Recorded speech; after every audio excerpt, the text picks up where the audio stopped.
इस news headlines के प्रायोजक पतंजलि गाय का घी, माँ का भरोसा, प्यार से परोसा।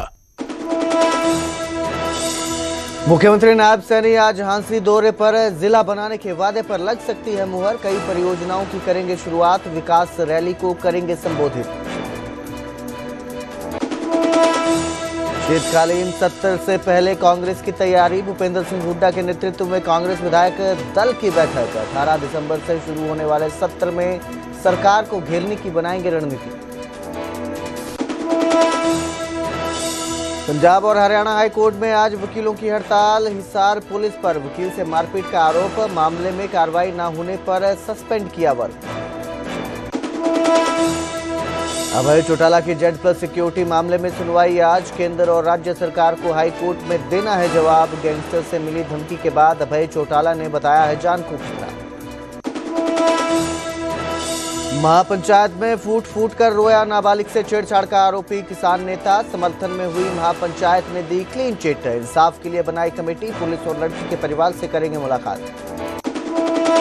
इस न्यूज हेडलाइंस के प्रायोजक पतंजलि गाय का घी, माँ का भरोसा, प्यार से परोसा।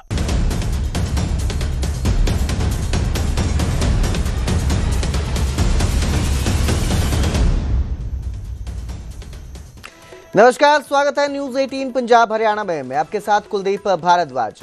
बुलेटिन की शुरुआत करते हैं भिवानी से, जहां एक ऐसा मामला सामने आया जिसने कानून, समाज और सिस्टम तीनों को कटघरे में खड़ा कर दिया है। किसान नेता रवि आजाद पर दर्ज गंभीर केस में पुलिस जांच से पहले ही पंचायत ने आरोपी को क्लीन चिट दे दिया है, जिससे अब पंचायत और पुलिस की कार्रवाई पर सवाल उठ रहे हैं। फिर साबित करने की कोशिश की जा रही है। आजाद मौके पे मौजूद, आपके चरणों में सिर रख करके ये कह रहा हूं, मुझे न्याय देने का काम करें।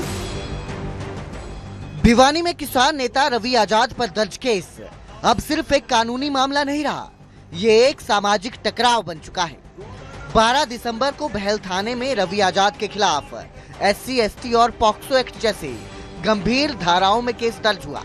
मामला संवेदनशील था, जांच शुरुआती दौर में थी, लेकिन उससे पहले ही एक और अदालत सज गई, खाप की अदालत। गोपालवास गांव के कन्नी चबूतरे पर सतगामा खाप की पंचायत बुलाई गई। ये पंचायत रवि आजाद की मांग पर हुई। पंचायत में रवि आजाद फूट फूट कर रोया, खुद को बेगुनाह बताया और दोनों हाथ जोड़कर कहा कि वो न्याय मांगने आया है। ना मेरी इतनी हिम्मत, ना मेरी इतनी औकात, और मैं जिस स्थिति से गुजर रहा हूं और जिस स्थिति से मेरे रिश्तेदार, मेरे घर वाले गुजर रहे हैं, मैं सिर्फ आपके चरणों में सिर रख करके ये कह रहा हूं, मुझे न्याय देने का काम करें। सबका बहुत बहुत धन्यवाद। जिसके बाद पुलिस जांच पूरी होने से पहले ही पंचायत ने रवि आजाद को निर्दोष मान लिया और ऐलान किया कि पंचायत ने रवि आजाद को क्लीन चिट दे दी है। 2 कमेटियां बनाई गई जो पुलिस और लड़की पक्ष से बात करेगी। यहाँ तक कहा गया कि अगर सरकार या पुलिस रवि आजाद को परेशान करेगी तो पूरा समाज उसके साथ खड़ा होगा। कमेटी, दोनों कमेटी का ये भी निर्णय लिया कि हम SP साहब से मिलेंगे, किसी निर्दोष को इसमें न फंसा जाए। तीसरा, कमेटी जो है उस परिवार से, दूसरे परिवार से भी, जो हमारे जो बहन है उनसे भी मिलेंगे, और 1-2 दिन के बाद SP साहब बाहर हैं, आ जाते हैं, उसके बाद कमेटी मिलेगी, फैसला लेगी। ये कि रवि आजाद जो है किसी ऐसे मामले में शामिल नहीं है।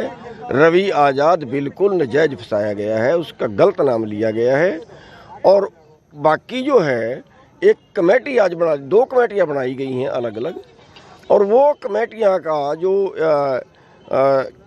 पुलिस से भी मिलेंगी और जो लड़की वाले उनसे भी मिलेंगी। काबिल गौर है कि रवि आजाद पर नाबालिग के पिता ने छेड़छाड़, किडनैपिंग का प्रयास और जान से मारने की धमकी देने के आरोप लगाए हैं। हैरानी की बात यह है कि पीड़ित पक्ष ने एक दिन पहले ही SDM और SHO से मिलकर इस पंचायत को रोकने की गुहार लगाई थी। पीड़ित परिवार साफ कह चुका था, उन्हें पंचायत नहीं कानूनी जांच चाहिए, लेकिन उनकी आवाज पंचायत की भीड़ में दब गई। हम ये चाहते हैं कि इस मामले में दूध का दूध और पानी का पानी रहे। और कोई भी दोषी कोई भी हो, उसकी कोई जाति नहीं होती, उसका कोई धर्म नहीं होता। दोषी दोषी होता है, वो चाहे ऐसी समाज का हो, चाहे वो जनरल समाज का हो, चाहे अदर किसी और धर्म का हो। तो हमारी हर वर्ग से यही मांग है कि दोषी जो भी है वो कानून अपना काम कर रहा है, कानून जो छानबीन कर रहा है वो उसको छानबीन करने के बाद में दोषी का पता चलेगा। उधर कैमरे के सामने रवि आजाद ने केस को झूठा और राजनीतिक साजिश बताया और कहा कि उसे पंचायत में खुद को निर्दोष साबित करना था, अब चाहे कानून सूली पर चढ़ा दे। एक मुकदमा दर्ज हुआ है जो पूरी तरह से राजनीतिक है, पूरी तरह से फर्जी और झूठा है, और इस मसले पे महापंचायत बुलाई जाए। और अगर मेरा कोई दोष मिलता है, अगर 1000 किलोमीटर तक भी मेरा कोई दोष उसमें साबित कर दे, तो मुझे महापंचायत फांसी की सूली पर टांग दे, क्योंकि मैं एक सामाजिक व्यक्ति हूँ, पंचायती परंपरा का व्यक्ति हूँ। पहले पंचायत निर्णय करे, पुलिस और कोर्ट का काम तो बाद में है। ऐसे में इस पूरे घटनाक्रम ने एक बड़ा और डरावना सवाल खड़ा कर दिया है। हालांकि पंचायत ने कहा कि वो पीड़ित से उसका पक्ष जानेगी, लेकिन क्या पीड़ित पक्ष की सहमति के बिना पुलिस जांच से पहले किसी को क्लीन चिट दी जा सकती है?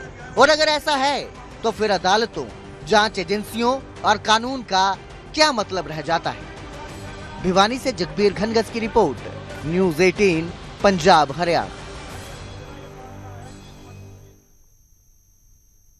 मुख्यमंत्री नायब सिंह सैनी आज झांसी के दौरे पर हैं, जहां वो कुछ ही देर में विकास रैली को संबोधित करेंगे और इस दौरान कई परियोजनाओं का शिलान्यास और उद्घाटन भी किया जाएगा। तो मुख्यमंत्री नायब सिंह सैनी झांसी पहुंचेंगे, विकास रैली में पहुंचेंगे और थोड़ी ही देर में जो है इस विकास रैली में संबोधन करेंगे। और इसके साथ ही झांसी को जिला बनाने का जो एक विवाद मसला चल रहा है, जिस पर मांग की जा रही है, करीब पिछले 12 साल से ये मांग की जा रही है कि झांसी को जिला बनाया जाए, इस पर भी आज मुहर लग सकती है।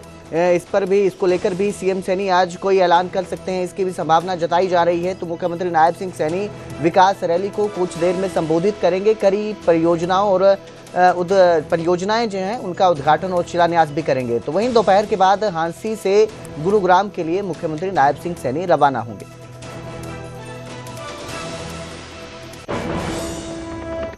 तो वहीं आज हरियाणा कांग्रेस विधायक दल की बैठक भी है। दोपहर 2 बजे ये बैठक होगी। नेता प्रतिपक्ष भूपेंद्र हुड्डा इस बैठक की अध्यक्षता करेंगे।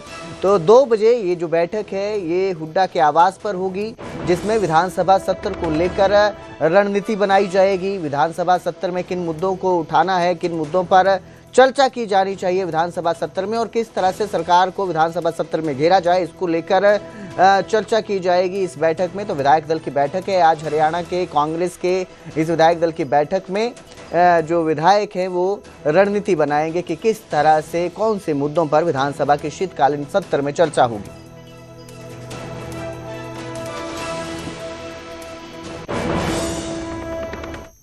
इनेलो अध्यक्ष अभय सिंह चौटाला की Z+ सिक्योरिटी सुरक्षा को लेकर भी आज हाईकोर्ट में सुनवाई है और इस पूरे मामले में सुनवाई जो है आज की जाएगी। चौटाला ने अज्ञात और विदेशी नंबरों से धमकियों का आरोप लगाया था और 15 जून 2023 से 15 जुलाई 2025 तक उन्होंने बताया था कि उन्हें लगातार धमकियां मिल रही हैं। इसके साथ ही उन्होंने राज्य सरकार से पर्याप्त सुरक्षा न मिलने का भी दावा किया था।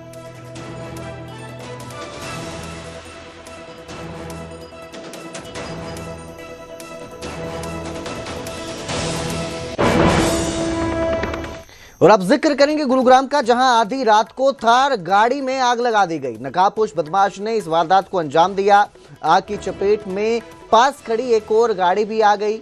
नकाब पहने युवक ने पहले गाड़ी में पेट्रोल डाला और फिर आग लगा दी, जिसकी वीडियो भी सामने